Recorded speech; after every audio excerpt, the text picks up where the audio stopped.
مفکر اہل سنت، محقق اہل سنت، حضرت علامہ مولانا قبلہ مفتی محمد تنویر صالح مصطفی صاحب مدث العالی، آپ کو انتظامیہ کی طرف سے رب العالمین والعاقبۃ للمتقین والصلاۃ والسلام علی اشرف الانبیاء والمرسلین قال اللہ تبارک و تعالی فی القرآن المجید والفرقان الحمید ثانی اثنین اذ ہما فی الغار قال النبی صلی اللہ علیہ وسلم من اصبح منکم اليوم صائما قال ابو بکر انا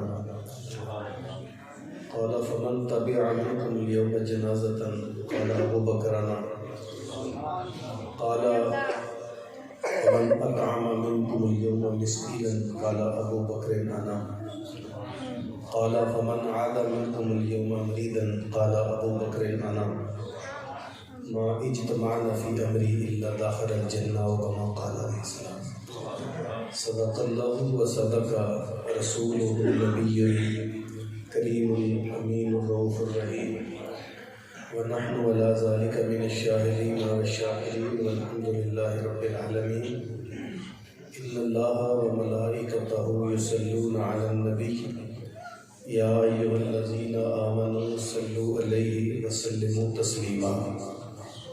رب پاک پڑھیے۔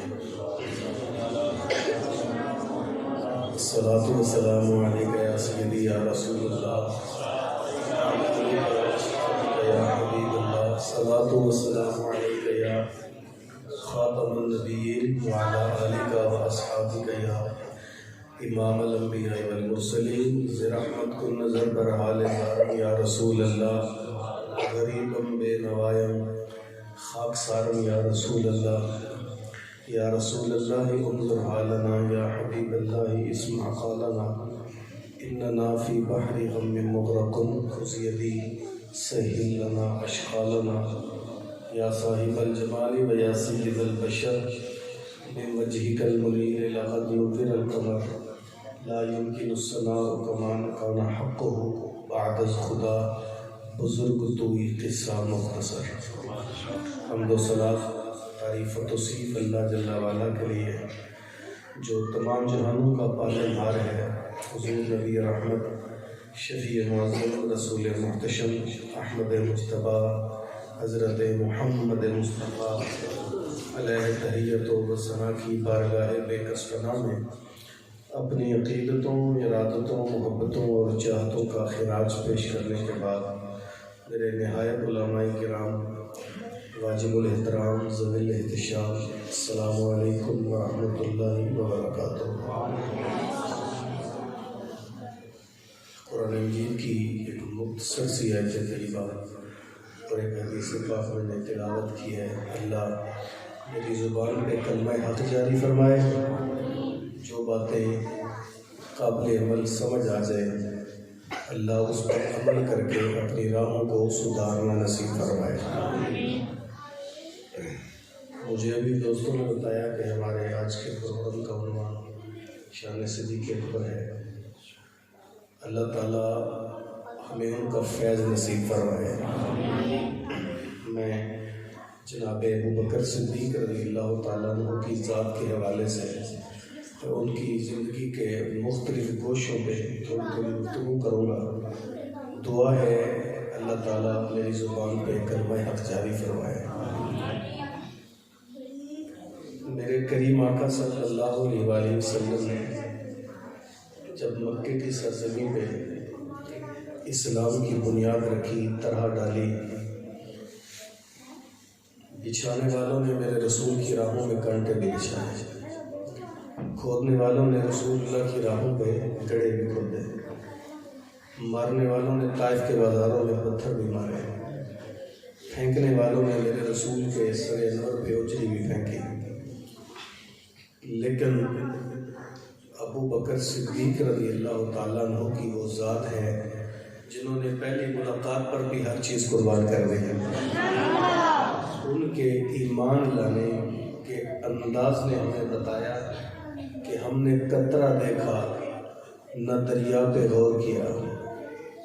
آقا ہم نے قطرہ دیکھا نہ دریا پہ غور کیا، جہاں تیری جھلک نظر آئی بس وہیں ڈوب گئے۔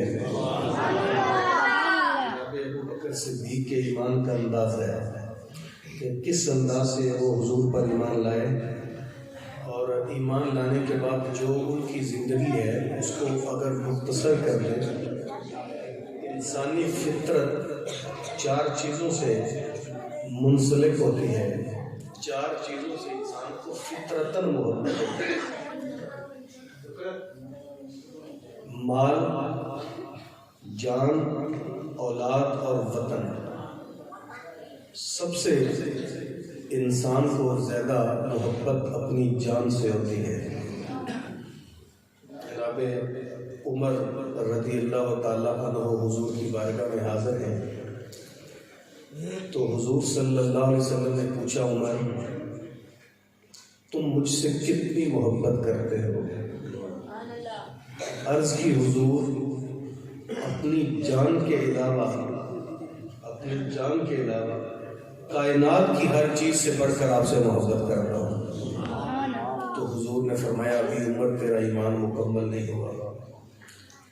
عرض کی، حضور کیسے؟ فرمایا، لا یؤمن احدکم حتی یحب ما اخیہ یحب لنفسہ۔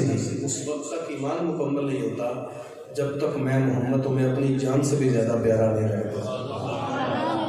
تو عمر تو جانتے ہیں کہ جو سامنے حضور کھڑے ہیں یہ تو دلوں کی دھڑکنیں بھی جانتے ہیں۔ یہاں کوئی ایسی بات نہیں ہے کہ میں غلط بیان نہیں کرتا ہوں۔ تو ایک لمحے کے لیے اندر کی کیفیت بدل گئی۔ عرض کی، حضور اب آپ جان سے بھی زیادہ پیارے ہیں۔ فرمایا، اب تیرا ایمان مکمل ہوا ہے۔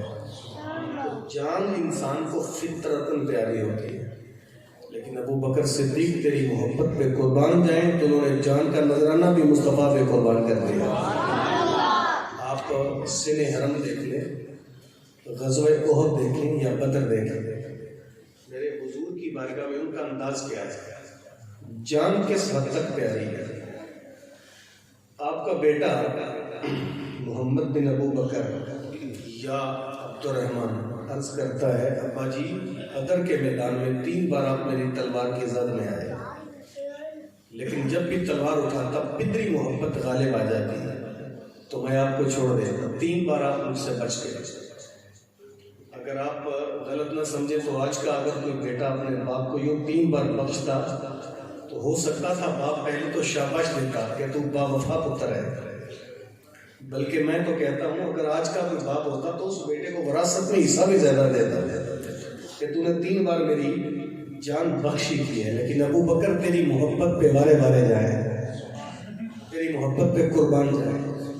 بیٹے کو یہ نہیں کہا بیٹا تو نے حد کر دی، بیٹا گھر ہے میں باپ تھا تو نے اچھا کیا، عزت کی، تعظیم بجا لایا، احترام کیا، مسکرا کے فرمایا بیٹا تو کافر جو تھا اس لیے تیرے دل میں پدری محبت غالب آ گئی۔ کعبے کے رب کی قسم 3 بار کیا، اگر تو ایک بار بھی میری تلوار کی زد میں آتا، ایک لمحہ بھی لگا کے بیٹا نہ سمجھتا، محمد کا گستاخ سمجھ کے قتل کر دیتا۔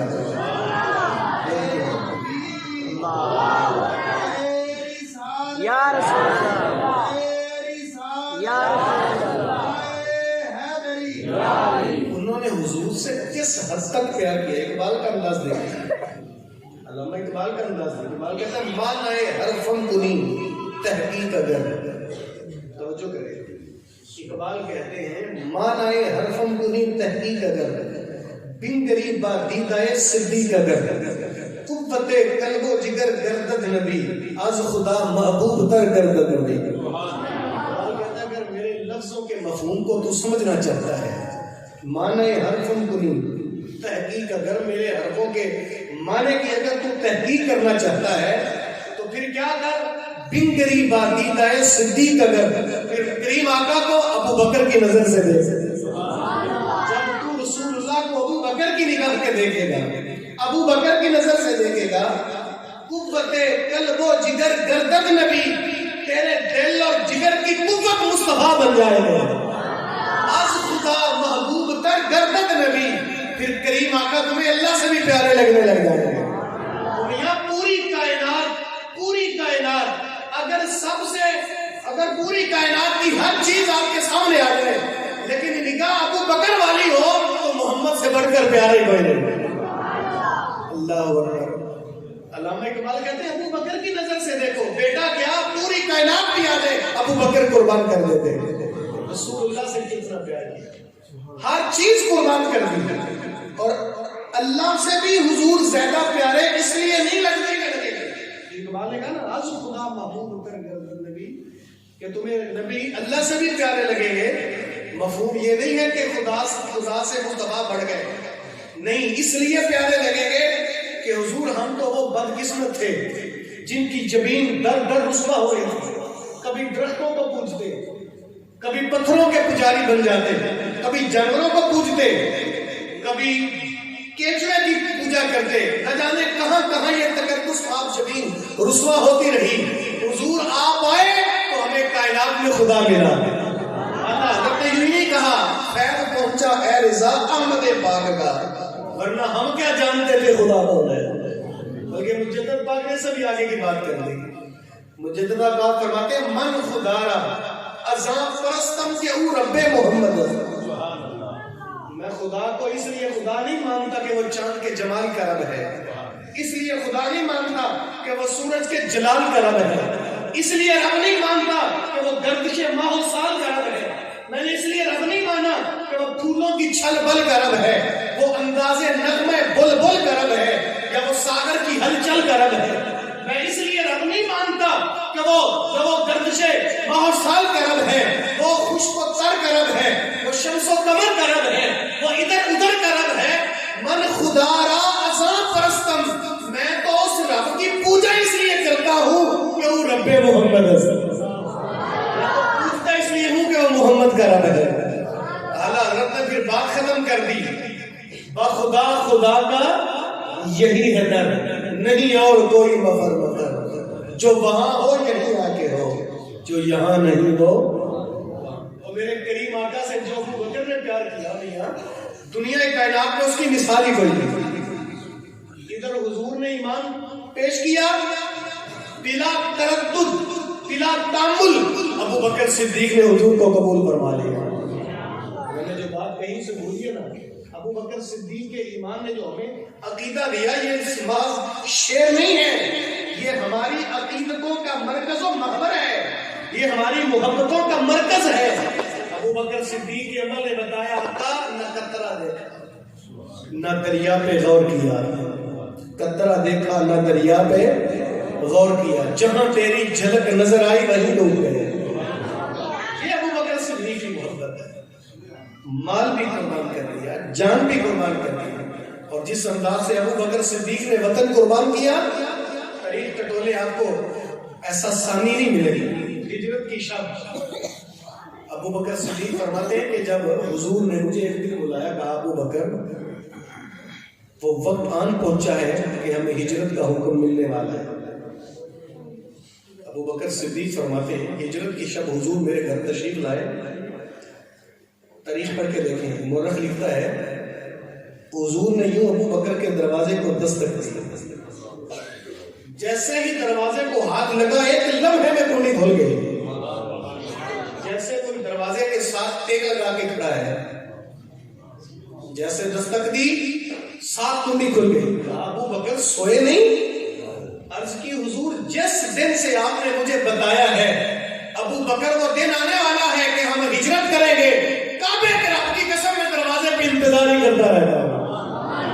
اللہ اکبر. شب ہجر کی سختیاں کوئی اس سے جا کے پوچھے, تیری راہ تکتے تکتے جسے صبح ہو گئے. میرے حضور صلی اللہ علیہ وسلم کا جس انداز سے استقبال اور انتظار کیا, ابو بکر کہتے ہیں میں حضور کے ساتھ وہاں سے چلا تو یار عجیب محبت, یہ انوکھی البیلی محبت ہے.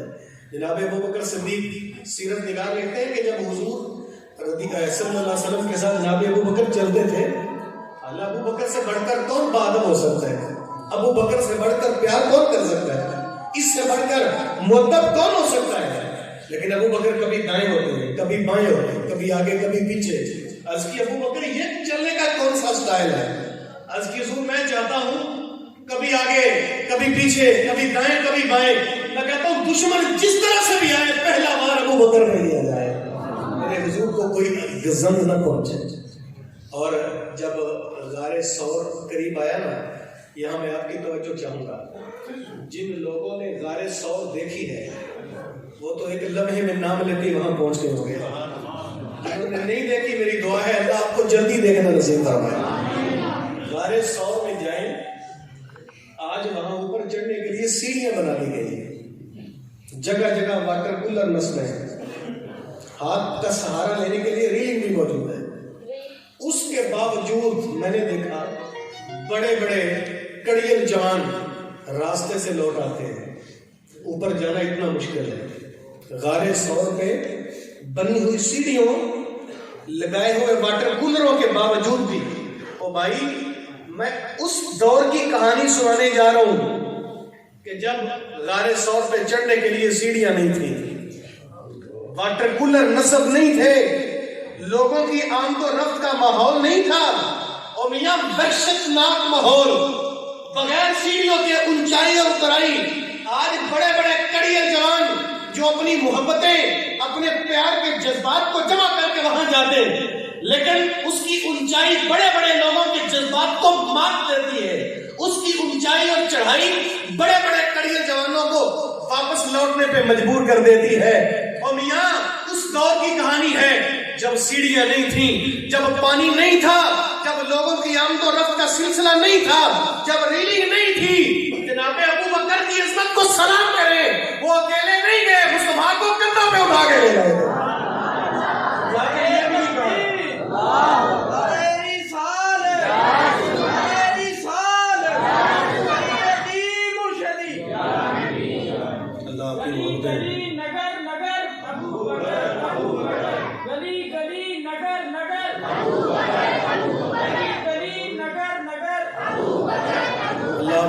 سلامت رکھے، وقت کے دامن میں گنجائش تھوڑی کم ہے، اس لیے سارے ناروں کا وقت مجھے دے دیں اور دعا کریں میں کوئی زیادہ باتیں کر سکوں، اللہ جزا عطا فرمائے۔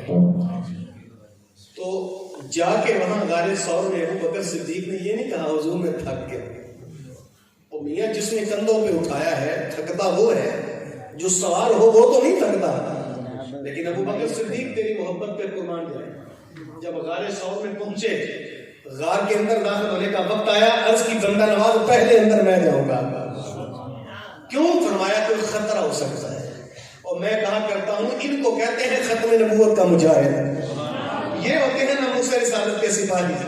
حضور باہر ہیں، ابو بکر اندر گئے، ساری غار کو صاف کیا، اللہ اکبر، اور جو سوراخ تھے اپنے پٹکے کو پھاڑ پھاڑ کے وہ سوراخ بند کر دیے، ایک سوراخ بچ گیا کہ کپڑا بھی ختم ہو گیا۔ ابو بکر صدیق نے وہاں ایڑی رکھ دی، اللہ اکبر، راستے تو بند کر دیے، لیکن یاد رکھنا محبت والوں کی راہیں نہیں روکی جاتی۔ میرے استاد گرامی پیرزادہ رضا صاحب مصطفی صاحب اللہ ان کا سایہ دراز فرمائے، آپ فرماتے ہوتے ہیں پانی ہڑا نو لوڑ کی رہبراندی، پانی ہڑا نو لوڑ کی رہبراندی، پہنچے آپ دریا سردار یارا۔ اور جب ہاڑ کی شکل میں پانی ہے تو اسے راستے دینے کی ضرورت ہے نہیں ہوتی، وہ راہیں ڈھونڈ لیتا ہے۔ تو جب محبت ہو تو راستے میں نہیں جاتے۔ وہ سانپ جو غار ثور میں تھا، جہاں بھی جاتا ہے آگے سوراخ بند ہے، کپڑے سے سوراخ بند۔ آپ کو پتا ہے کپڑا سانپ کی مجبوری ہوتا ہے، لیکن اس نے دیکھا ایک سوراخ کے اندر انسانی بدن ہے، اس نے ڈنگ مارا۔ ابو بکر صدیق کی گود میں سر رکھ کے حضور محو استراحت تھے، اللہ اکبر، جیسے یوں ابو بکر کی گود میں حضور سر رکھ کے سو رہے تھے، ایسے لگتا تھا رحل میں قرآن پڑھا ہوا ہے، اللہ اکبر۔ ابو بکر صدیق رضی اللہ تعالیٰ عنہ کو ایک ڈنگ مارا، پھر ڈنگ مارا، پھر ڈنگ مارا۔ میرا تخیل کہتا ہے کہ ابو بکر صدیق اپنے دل میں سوچ رہے ہوں گے اس سانپ کو مخاطب کر کے کہ ادھر آ ستمگر ہنر آزمائے، ادھر آ ستمگر ہنر آزمائے، تو تیر آزما ہم جگر آزمائے، تو جبر کی حد کرتے میں صبر کی حد کر دوں گا۔ تو میاں پھر سانپ بھی تو کہتا ہوگا نا ابو بکر یہ بات ہے تو پھر زخم پہ زخم کھا کے جی، خون جگر کے گھونٹ پی، اہ نہ کر لبوں کو سی یہ عشق ہے دل لگی نہیں۔ جب اس نے مسلسل ڈنگ پہ ڈنگ مارا تو جناب ابو بکر کی چشمان سے آنسو بہے، رخسار مصطفیٰ پہ گرے تو میرے رسول کی نرگسی آنکھیں کھل گئی۔ حضور فرمایا ابو بکر کیا ہوا؟ تو جو ابو بکر صدیق نے جواب دیا، تاریخ میں ایسا جواب بھی کوئی نہیں دے پائے گا۔ یہ ایمرجنسی حالات ہوتے ہیں نا، جب کوئی سانپ ڈسے تو بندہ القابات بھول جاتا ہے۔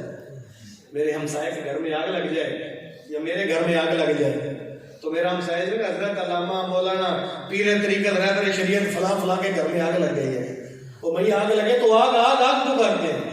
ابو بکر صدیق تیری عظمت پہ قربان جائے، سانپ نے ڈنگ مارا تھا۔ حضور پوچھا ابو بکر کیا ہوا؟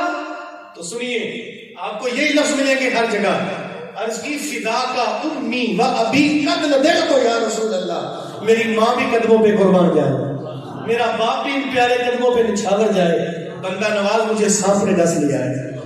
میرے حضور نے لواب دہن جلدی سے لگایا، زہر کا اثر جاتا رہا اور اتنی دیر میں سانپ اس سوراخ سے باہر آیا۔ میرے حضور نے مخاطب کر کے اسے کہا اور بتا سانپ تو نے میرے ابو بکر کو ڈنگ کیوں مارا؟ تو میاں محمد بخش شاف کھڑی نے جو اپنے لہجے میں جواب دیا، فرماتے ہیں اس سانپ کے ہاتھ باندھ کے عرض کرتا ہے آقا میں آسے آسے عمر گزاری تے چلے خار ہزارہ، یہ مالی باغ نہیں دیکھن دیتا آئیا جب گلزارہ۔ حضور میں تو آپ کی زیارت کے لیے 3 سال سے تڑپ رہا تھا، 300 سال یہاں گزار دیے کہ کبھی تو محبوب آئے گا، کبھی وہ کہتے نا کبھی تو مڑ کے دیکھے گا پکارتے جاؤ، کبھی تو جیتو گے ہی ہارتے جاؤ۔ اللہ اکبر، ایک وقت آئے گا کہ محبوب آئے گا، کبھی تشریف لائے گا، کبھی وہ قدم رنجا فرمائے گا۔ تو میرے حضور صلی اللہ جناب ابو بکر صدیق نے حد کر دی، یقین کرو حضور سے محبت جو ابو بکر صدیق کی تھی کائنات میں اس کے لفظ ہی نہیں تھے، یہ ابو بکر کی محبت، اور جو حضور کو ابو بکر سے محبت تھی وہ تو لفظوں کا روپ ہی نہیں دے رہے۔ میرے حضور کا صرف ایک فرمان سن لیں اور اسے اندازہ کر لیں کہ حضور ابو بکر سے کتنا پیار کرتے ہیں۔ اللہ اکبر، جناب ابو بکر صدیق رضی اللہ، اور یوں ہی حضور محبت نہیں کرتے۔ سنو جو حدیث میں نے خطبے میں پڑھی، جناب صحابہ فرماتے ہیں حضور کی بارگاہ میں حاضر خدمت تھے، حضور تشریف لائے تو حضور نے جو جملے پوچھے، اور یہ بھی میرے محبوب علیہ السلام کا انداز تھا کہ صحابہ کو بتاتے تھے کہ میں یوں ہی ابو بکر سے اتنا پیار نہیں کرتا۔ پوچھا من اصبح اليوم صائما، کون ہے جس نے آج کے دن روزہ رکھا ہو؟ قال ابو بکر انا، ابو بکر کھڑے ہو کے آتے ہیں حضور میں نے رکھا ہوا ہے۔ پھر مجمع سے سوال کیا من تقع منکم اليوم جنازۃ، ہے جو آج کے دن کوئی جنازہ پڑھ کے آیا ہو؟ قال ابو بکر انا، عرض کی حضور میں پڑھ کے آیا ہوں۔ پھر تیسرا سوال کیا من اطعم منکم اليوم مسکینا، ہے تمہارے اندر کوئی ایسا جس نے آج کسی مسکین کو کھانا کھلایا ہو؟ قال ابو بکر انا، عرض کی حضور میں کھانا کھلا کے آیا ہوں۔ چوتھا سوال حضور نے مجلس سے پوچھا من عاد منکم اليوم مریضا، ہے تمہارے اندر کوئی ایسا جو آج کسی مریض کی عیادت کر کے آیا ہو؟ کوئی نہیں اٹھا۔ قال ابو بکر انا، ابو بکر نے عرض کی حضور میں۔ تو پھر مسکرا کے میرے حضور نے فرمایا ما اجتمعنا فی امری الا دخل الجنہ، جس بندے کے اندر یہ چاروں چیزیں جمع ہو جائیں اللہ اسے جنت میں داخل کروا دیتا ہے۔ ابو بکر نے یہ کمال تھا تو حضور پھر کتنا پیار کرتے تھے۔ اللہ اکبر، میرے حضور نے پھر جو پیار کا روپ دکھایا۔ اچھا ابو بکر کی ایک کہانی اور سن لیں۔ جناب ابو بکر صدیق رضی اللہ تعالیٰ عنہ، غزوہ تبوک کا موقع ہے، میرے حضور نے جہاد کے لیے جب مال کا تقاضا کیا، فنڈ طلب کیا، تو حضرت عمر بن خطاب کہتے ہیں ان دنوں میرے مالی حالات کافی بہتر تھے، تو میرے دل میں بات آئی، توجہ کرنا، ابو جناب عمر کہتے ہیں میرے دل میں بات آئی کہ میرے حالات آج کل ابو بکر کے حالات سے کافی بہتر ہیں، آج تو میں بازی نہیں جاؤں گا۔ تو میں گھر گیا جلدی سے، میں نے سارا مال جمع کیا جتنا گھر تھا، ان کو 2 حصوں میں بانٹا، اور مال 2 حصوں میں بانٹ کر کے آدھا گھر والوں کے لیے چھوڑا، آدھا حضور کی بارگاہ میں لے گیا۔ اچھا توجہ کرنا، کبھی بھی میرے کریم آقا صلی اللہ علیہ وسلم نے صحابہ سے یہ نہیں پوچھا کہ کتنا مال کرے ہو، تم کتنے پیسے اللہ کی راہ میں دے رہے ہو، کبھی حضور نہیں پوچھتے، لیکن آج میرے حضور نے اسپیشل پوچھ لیا ماں اب کہتا لے اہل کا یا عمر بتاؤ گھر والوں کے لیے کیا چھوڑ آئے ہو؟ قالا